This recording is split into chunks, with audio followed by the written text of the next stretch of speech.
Good morning, everyone.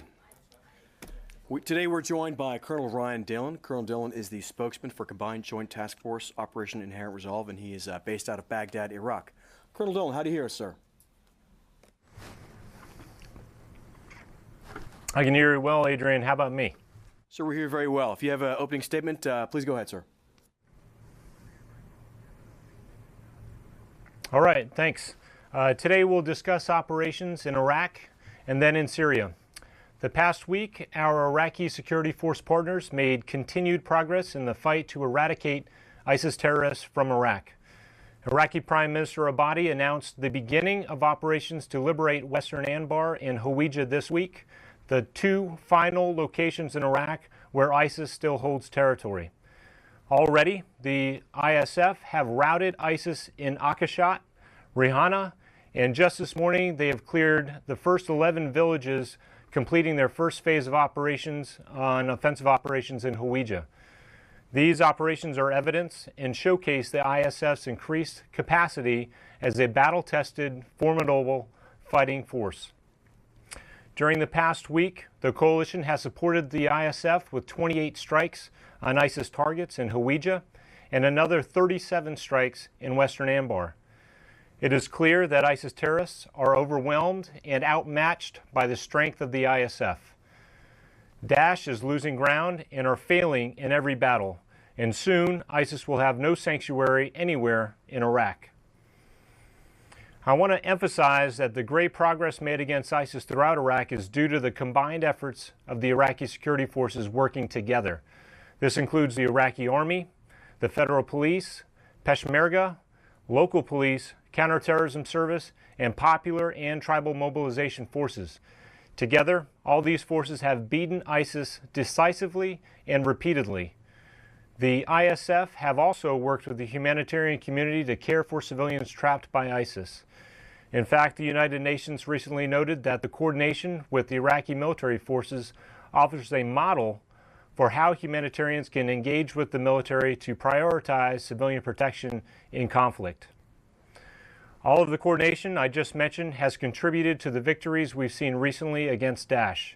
And thus far, across Iraq, more than 4 million people have been liberated and more than 41,000 square kilometers have been cleared. I'd also like to take a moment to add that the Combined Joint Task Force priority remains the defeat of ISIS in Iraq and Syria. And the current discussions about the Kurdish referendum have been a distraction in our pursuit of a common goal, but I must emphasize that the referendum is a political decision, and I'll leave it in that realm. Moving to Syria, this week our Syrian Democratic Force partners continued their fight to eliminate ISIS terrorists throughout eastern and northeastern Syria. In Raqqa, the SDF continued to make steady progress, gaining approximately 84 city blocks within the city this week. The SDF have now cleared about 70%, more than 70% of the entire city. On the western axis, the SDF maintained defensive positions around the fortified ISIS headquarters located in the compound commonly referred to as the National Hospital. Like so many other protected sites such as schools and mosques, ISIS has transformed this hospital into a headquarters, a logistics hub, and a defensive position. On the eastern axis, the SDF advanced from the northeast into the city and successfully cleared major roads, isolating a large portion of terrain in the eastern part of the city. In this last week, the SDF have also assisted more than 200 civilians flee the city of Raqqa, and they also detained ISIS fighters attempting to blend in amongst civilians, one of which was another ISIS emir or a local leader. And if you recall from last week, I also mentioned that an ISIS emir surrendered to the SDF out of Raqqa. In total, we assess that there are about 400 to 900 ISIS fighters that remain in the city. Elsewhere in Syria, we remain focused on defeating ISIS while maintaining deconfliction between various groups, especially in and around Deir ez-Zor. Coalition and Russian military officials met face-to-face this week to adjust and expand deconfliction measures. The discussions emphasized the need to share operational graphics and locations to ensure that prevention of accidental targeting or other possible frictions that will distract from the defeat of ISIS. We will continue to deconflict with the Russians at every level to ensure that we remain focused on fighting ISIS, all while protecting coalition and our partner forces. To that end, our SDF partners continued their anti-ISIS clearance effort in the Deir ez-Zor province, northeast of the Deir ez-Zor city. Since beginning operations 2 weeks ago, the SDF have cleared more than 1,000 square kilometers. They also continue to receive, screen, and assist internally displaced people moving north from Deir ez-Zor. Hundreds of people have fled through the area to protected SDF areas in the past week. In southern Syria, near the tri-border region, coalition forces continue to conduct patrols and prepare for counter-ISIS operations with the MAT in the vicinity of Atanif. I've answered many of your questions about the closure of one of our outposts nearby Atanif, and will tell you that the decision to establish and close bases are determined by operational requirements and the progress of the campaign. The decision to close this outpost was decided weeks ago, well before this past weekend. In total, across Syria, about 2.3 million people are no longer under ISIS control, and more than 44,000 square kilometers have been cleared in the ongoing fight against ISIS. We still expect tough fighting ahead, but with our partners' battlefield successes, increased capacity, and continued support from a 73-member coalition, we will keep the pressure on until ISIS is defeated in both Iraq and Syria. And with that, I'll now take your questions. All right, the first question goes to Lita Baldor, Associated Press. Hi, Ryan. Can you give us a little bit more detail on the face-to-face meeting? Because the Russians are saying today that they warned the U.S. that there are going to be Russian special forces with their troops around Deir ez-Zor, and they specifically warned that there would be retaliation if any of the Syrian regime troops were targeted. Can you talk a little bit about what came up in this meeting, where it was, and what the U.S. response to those types of threats were?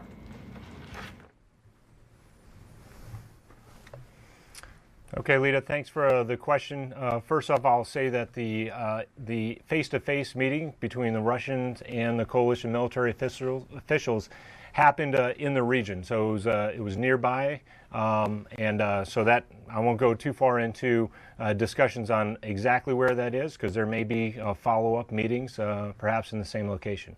As far as what the statements were made recently by the Russians, I will just go ahead and say that all the more reason why the deconfliction measures must be discussed and really figured out to the gnat's detail. And that is, as we have seen, the convergence of forces next to one another just increases the need for these deconfliction measures.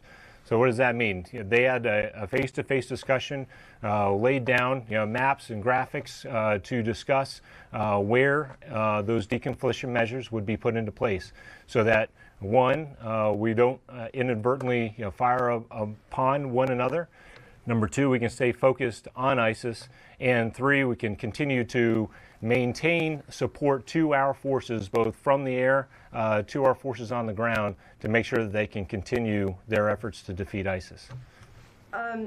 Does this set up a new sort of deconfliction zone, specifically in and around Deir ez-Zor?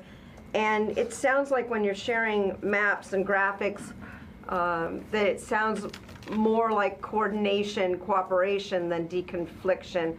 Would you say that this effort to coordinate and deconflict has moved to a new level?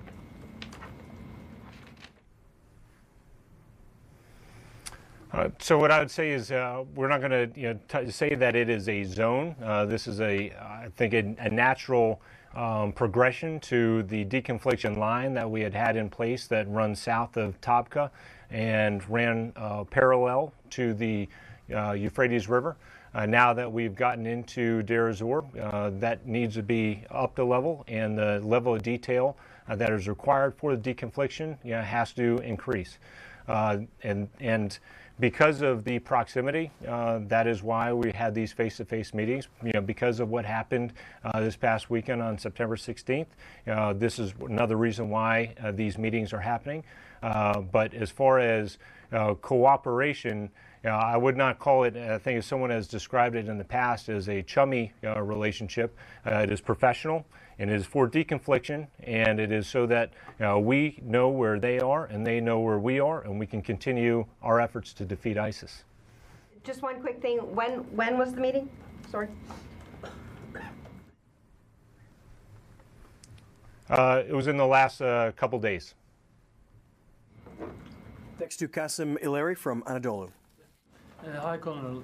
Well, my questions will again be about Deir ez-Zor. Could you tell us about SDF's movement around Deir ez-Zor? Where are they now, and are they going to move forward than the area they are currently located, and in which direction they are moving?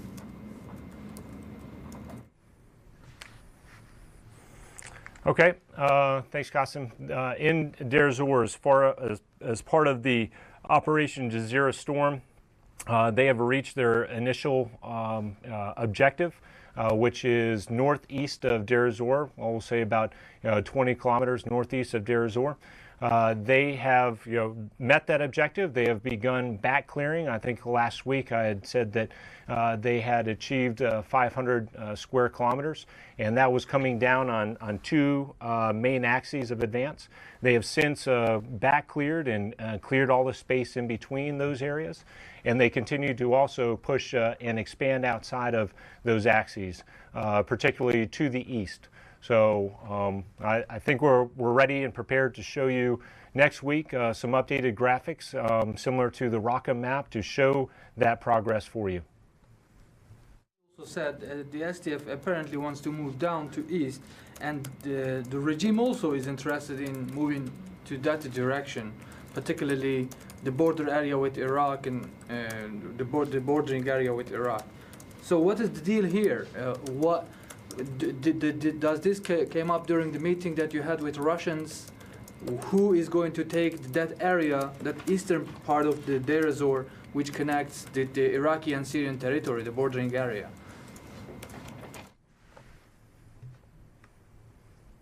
Okay, and I'm not going to get too far ahead, but those were points of discussion on during the face-to-face meeting, and continue to be points of discussion at all levels of the deconfliction line, both face-to-face and on the normal telephone lines that we've used in the past.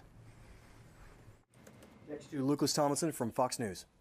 Colonel, this Russian general accused U.S.-backed fighters of attacking his forces 2 times. Can you confirm that?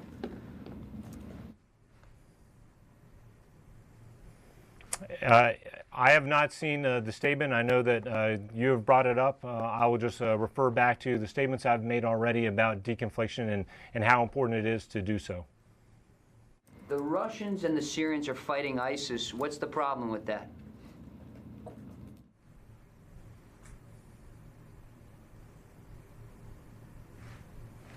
We're fighting ISIS. I don't know what your question is, Lucas. So either ask it again, or just please ask your question again, or elaborate on what you're going to. Russians and the Syrian military are fighting ISIS. What is the concern in Deir ez-Zor?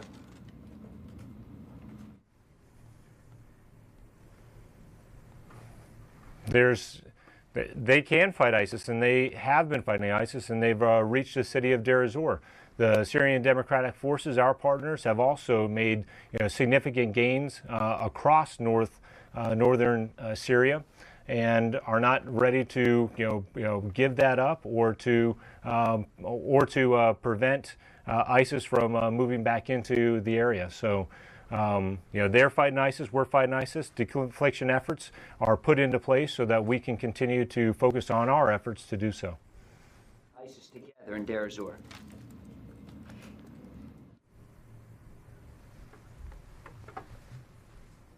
All right, I missed you on that. Ask it again, please. Is the United States and U.S.-backed forces and Russian-backed forces together fighting ISIS in Deir ez-Zor?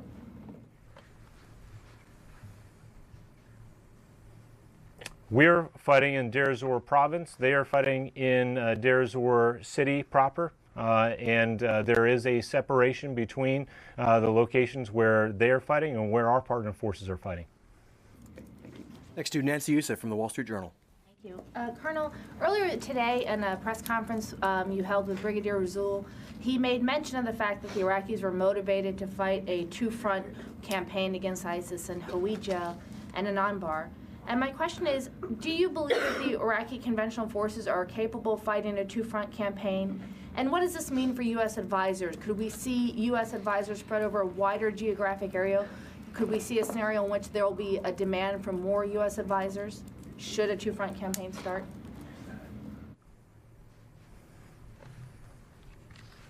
Okay. Thanks, Nancy, and a good question, and I'll give you the answer immediately, and that is, are they capable of it? They're already showing that they can do it. So they've already, kicked off operations in Hawija this morning. They've already made significant progress there, while at the same time doing that out in western Anbar. So at the initial stages of both these offensive operations in Anbar and also in Hawija, they have already shown success. As far as the advisors, we are already positioned to provide assistance to our Iraqi security forces through both of those campaigns. And if there is a requirement to expand that, then that is a decision by the commander to ask, but that has not happened for this particular fight.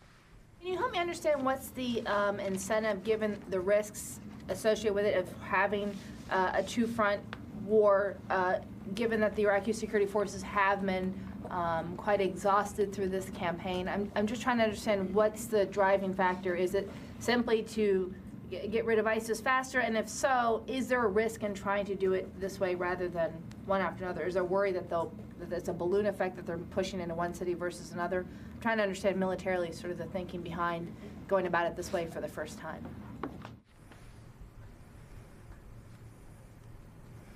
Okay, well, I think number one, it's an Iraqi decision, and number two, I would say that based off of their successes over the course of the last 3 years, there is a level of confidence with the Iraqi security forces that is very much merited.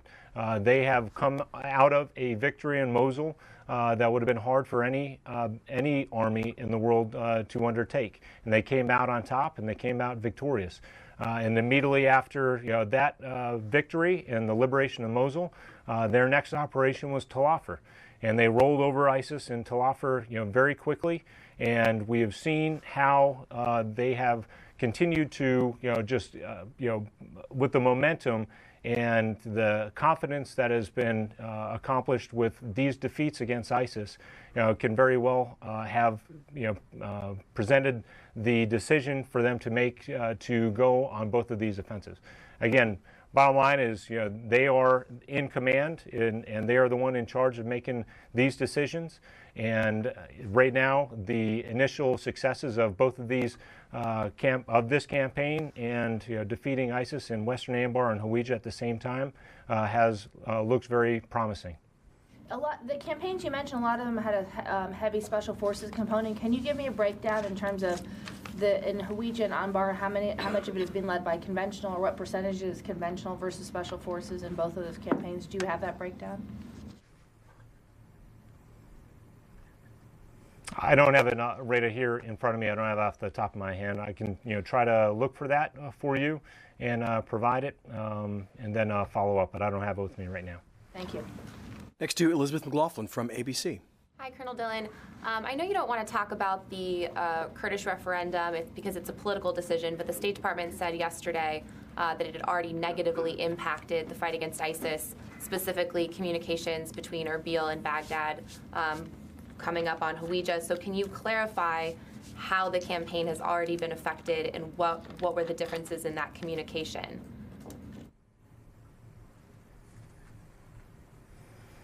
Okay, that's fair. I will say that prior to the referendum, there was a singular focus, and that was on defeating Daesh. Since and most recently, as with the joint press conference that I just held earlier today with my Iraqi counterpart. Many of the questions, almost all of them, have been directed at the referendum. So I will say that the focus, and there is a distraction from the fight against ISIS. So I think that explains. It. Can you speak at all to what's actually affected what's going on the battlefield?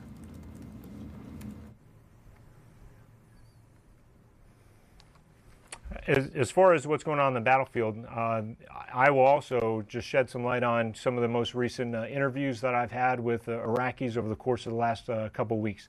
And there has been a lot of speculation about Hawija and how the government of Iraq was holding back on Hawija as a bargaining chip or as a threat to the referendum. Clearly that's not the case. They have kicked off operations to defeat ISIS in Hawija prior to the referendum. So these are the decision to start Hawija is a decision by the government of Iraq. The generals and the Iraqi security forces on the ground have decided when, and after they have prepared and gotten their forces into place, they have decided when to start this campaign, and they've done that. But it has not distracted, at least the ISF, as far as the commencement of operations in Western Anbar and in Hawija. Thank you. Next to T.M. Gibbons-Net from the Washington Post. Hey, Colonel Dillon.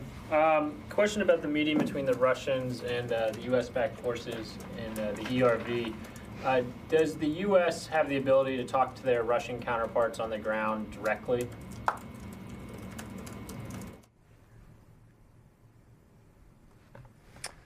TM, yes. There is the ground components have a line to talk with one another. The air components have a line to talk with one another. And the commanders, General Funk, has a line to talk with his counterpart, the Russian counterpart in Syria. So you have multiple levels of interaction and deconfliction and lines to discuss. And second part of the question, Southern ERV, looking at Mayadeen, Bukamal, has it been decided, we can definitely say that what happened in Deir ez-Zor was kind of because there was not proper deconfliction. Has the U.S. and the Russians decided on a tempo of how they're going to carve up the Southern Euphrates River Valley, or is it just going to be a wait-and-see approach?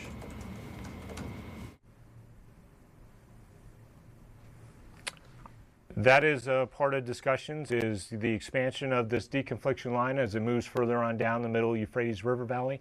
But as far as any specifics on that, obviously we're not going to provide that detail. But those are part of the discussions. Those are part of the deconfliction as we move forward. We very much, as the coalition and our Syrian Democratic Forces, want to continue down into these areas where we know ISIS is. Obviously, Mayadeen has been a location where we know ISIS targets have been.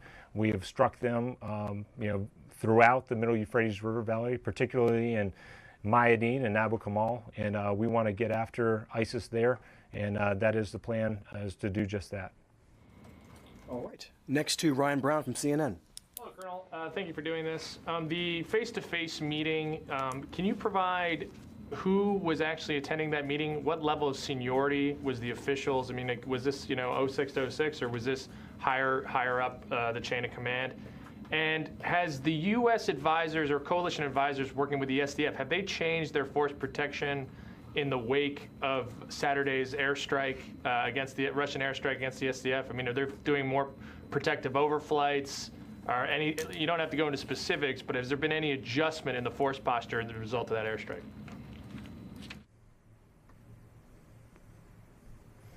Okay.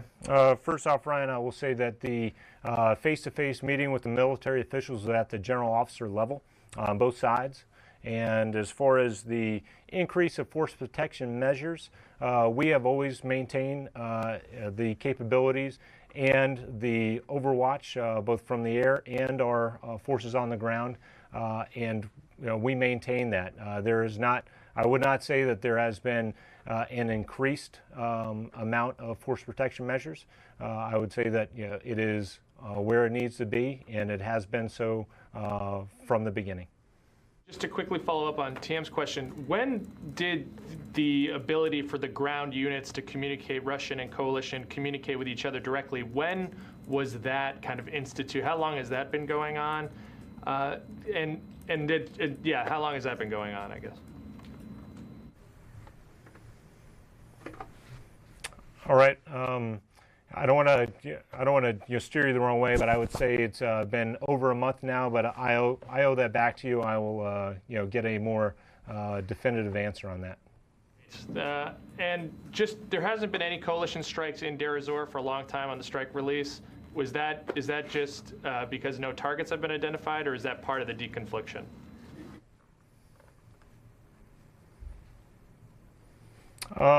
I'll have to get back to you on that as well. I have not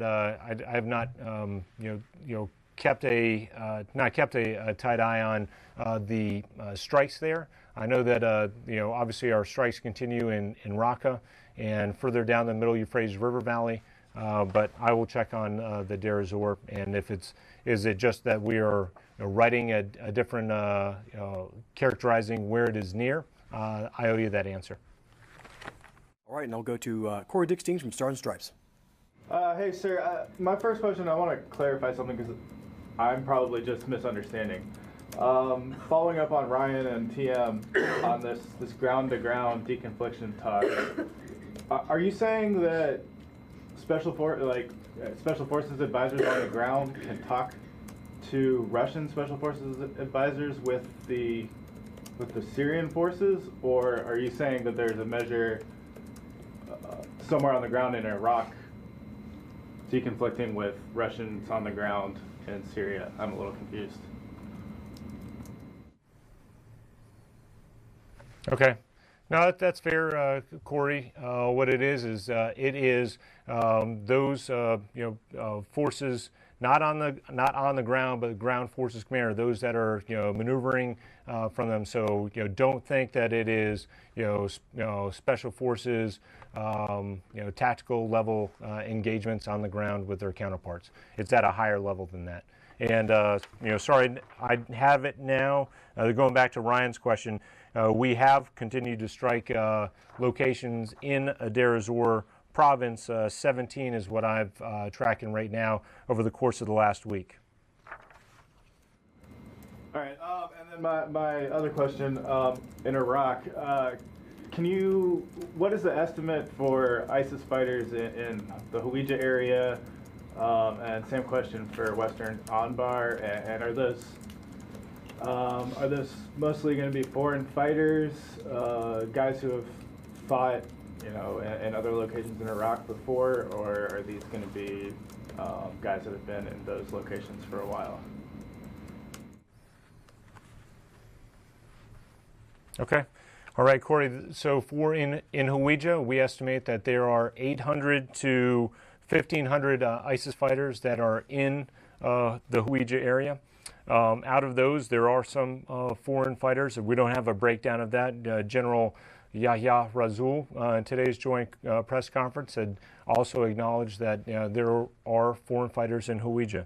As far as the Anbar province, we've got right now an estimate of 1,500 ISIS fighters in Al-Qaim, and in Abu Kamal is 1,000. So in that area is about 1,000 to 1,500 fighters in the Abu Kamal Al-Qaim area.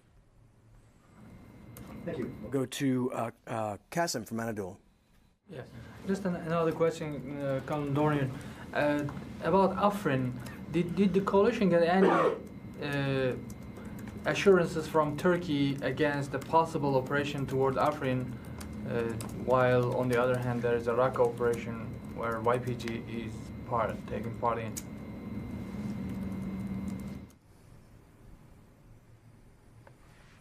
Okay, Qasim, I will say that we maintain communications with the Turkish elements to the north. As far as where their forces are arrayed in Afrin, I'm not going to go into that level of detail. And then as far as Can you ask again the question about the SDF in Raqqa? How does it tie to that? YPG is a part of the operation in Raqqa, and also there is a YPG element in Afrin. So did you get any assurances from the Turks that they are not going to take any kind of offensive inside in Afrin while the operation in Raqqa continues?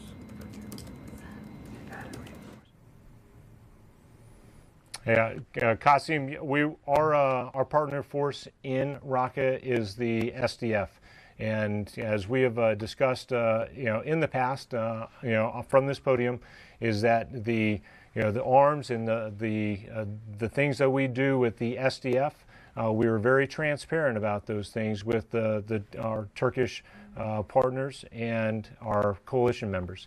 So we will continue to do that. They know what we are providing the SDF.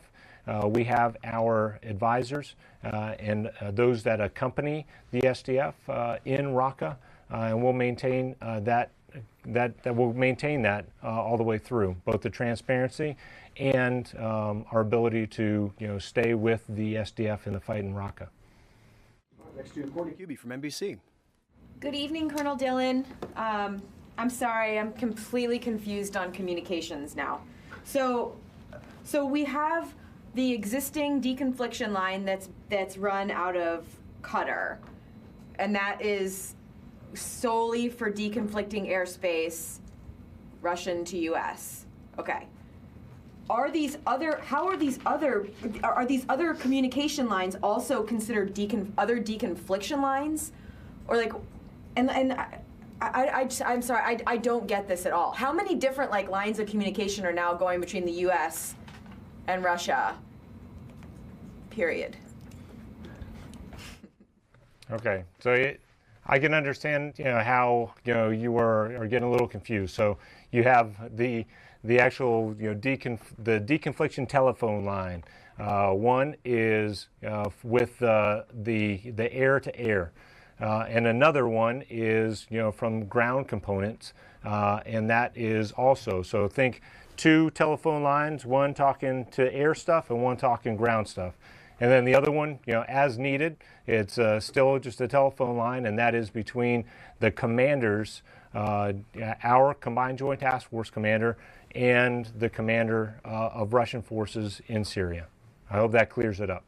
That helps. And the ground component one is also at what, who's the U.S. side of the ground component one? Is that the CFLIC commander? No, it is at the CJTF level. So it is at our level. So for this Combined Joint Task Force, it is at our level, and that is a discussion between the ground component forces from Russians and the Combined Joint Task Force. Ground component one that's for deconflicting ground operations, nothing for air, right? That is correct. I got it. And then my real question, I don't know if this is anything that you are tracking at all, but do you have any sense of how many Al-Qaeda fighters might be in Syria right now? Is that something that you're tracking?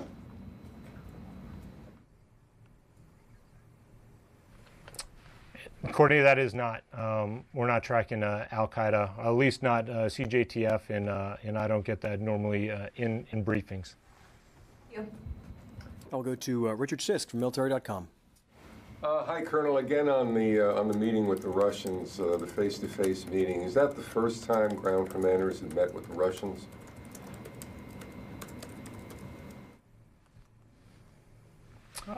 Sir, yes, I believe that it is. I'm also looking in on that, so to say that is the first time since I have been here that I know of, and that goes back to about the last 4 or 5 months. But we are looking into this to see, because this question was asked of me yesterday as well, to see if this has happened in the past, but not to my knowledge. This is the first. And, sir, was the SDF part of the meeting with the Russians?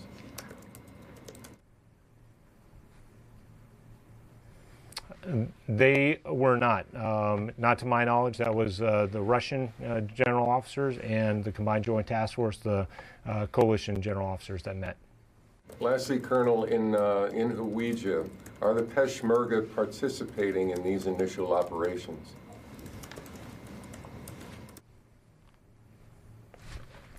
They are not a part of the elements that are conducting the advance, but they will very much likely play a part because of the proximity of the Kurdish defensive line to where Hawija is.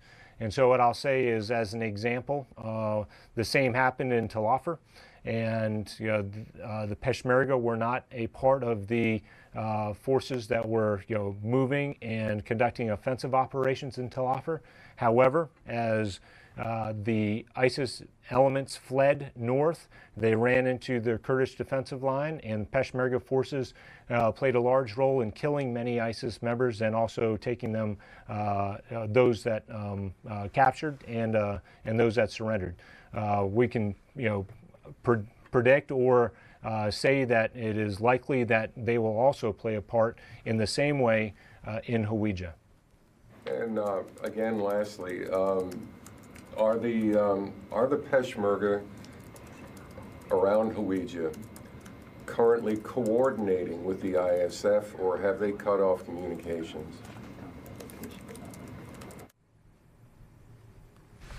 Nope. That was discussed today, and it was confirmed that the Iraqi security forces are continuing to work with the Peshmerga in and around the operations that are happening in Hawija. All right, then we'll go to Wes Morgan from Politico.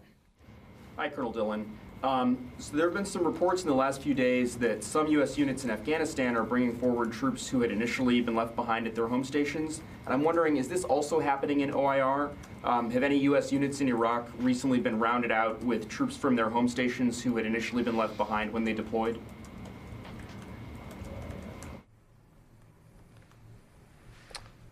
Wes, I'm not tracking that. No, I can't say that that is happening. I don't think that is the case here in Iraq or Syria. Thanks. Now to Carla Babb from Voice of America. Thank you, Colonel. Back to Hawija. You just told Ryan that there were an estimated 800, 1,500 ISIS fighters there. Not to get too picky, but a couple weeks ago you said there were less than 1,000. And that's what Voice of America had been reporting, because that's what you had said 2 weeks ago. Have they had reinforcements in the last couple weeks? Why have the numbers gone up?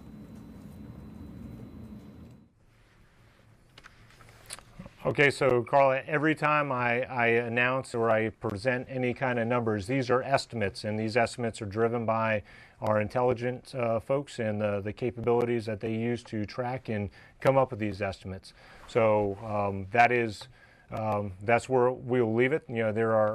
These are estimates, and 800 to 1,500 is the current amount right now. Assume that they've had reinforcements arrive?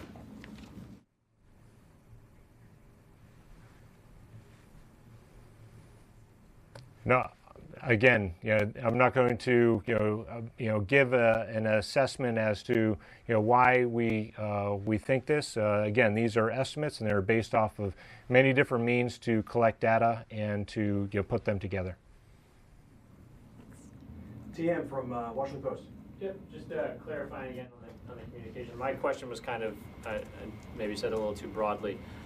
Do the maneuver units on the ground, the American forces on the eastern side of the Euphrates, have the ability to communicate with the Russian forces on the western side of the Euphrates, or do they need to go to a third party, say General Funk, to communicate their concerns, say in case they were getting mortared or strafed by Su-25s?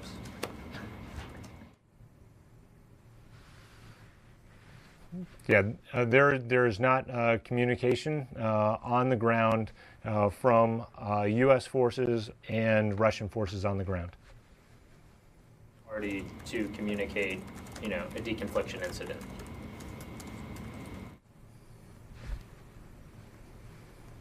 Well, We've got the different lines that we've already discussed, both from the air and the ground. So that's where those would be made in order to deconflict. Next to Phil Stewart from Reuters. Could you just backing up really quick? Can you tell us a little bit more about this face-to-face meeting? How long it lasted? ERV, give us some sense of where it took place.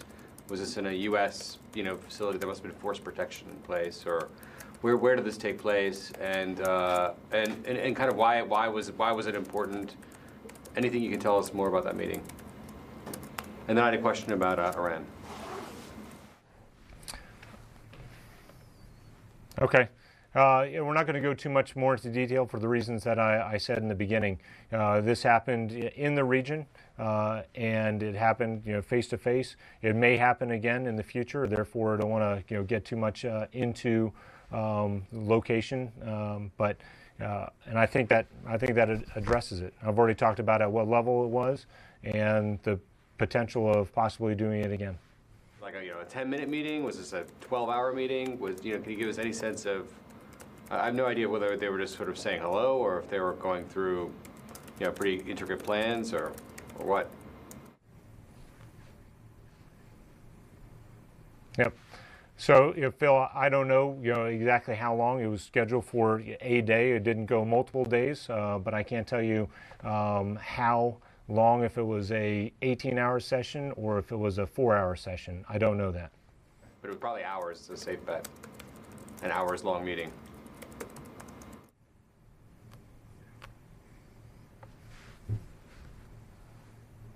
I think it's a safe bet to say that it was more than an hour, but I'm not going to go too much more into that because, like I said, I just don't know. Okay. And just really quick on Iran. I mean, I'm just wondering whether Soleimani's been seen lately, either in areas where Syrian forces are operating or where Iraqi forces are operating. When was the last time he's been kind of spotted out and about? So.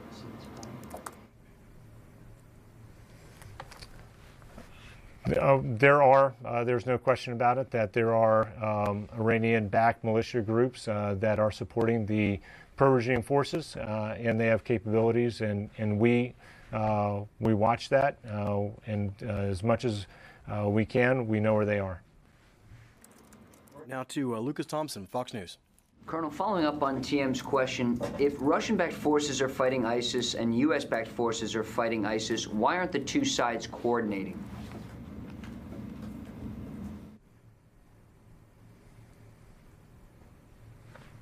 Well, right now, we're focused in a particular, area, and, I'll just leave it at that. We are deconflicting.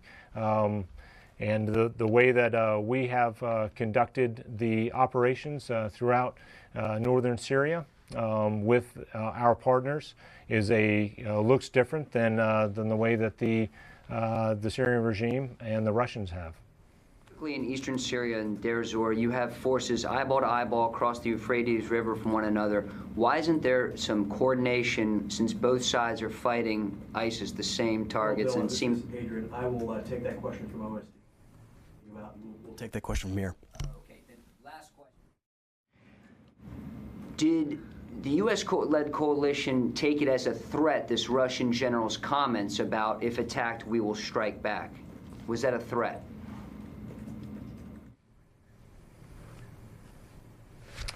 Well, all I'm going to say is that we will continue to deconflict, and we'll continue to make sure that our forces have all the protective measures in place and are ready to defend ourselves if necessary. Yes or no? Was it a threat?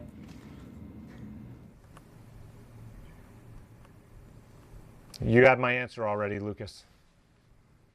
And to Ryan Brown, CNN. Colonel, just one last on this. So in the last few days, Russia bombed SDF forces. They said that they would attack SDF and U.S. forces if they were attacked. They accused the U.S. of imitating the fight against ISIS over the last 3 years.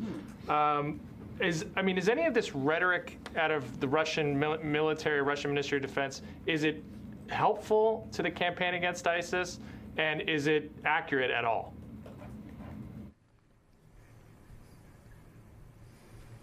I would say, Ryan, right there is, I mean, you talked about rhetoric, but I would say that as far as the progress that has been made by the Syrian Democratic Forces in the coalition speaks for itself. You look through northern Iraq and you look at all the locations that the Syrian Democratic Forces have liberated areas and have cleared areas of ISIS, more than 43,000 square kilometers. And none of it, not a single inch of it, has been ceded or given back to ISIS. There have been military councils and civilian councils that have been established that both are representative and responsive to the people in these areas. These are Syrians fighting for Syrians, and they have shown that they are able and capable and have proven that they can do this.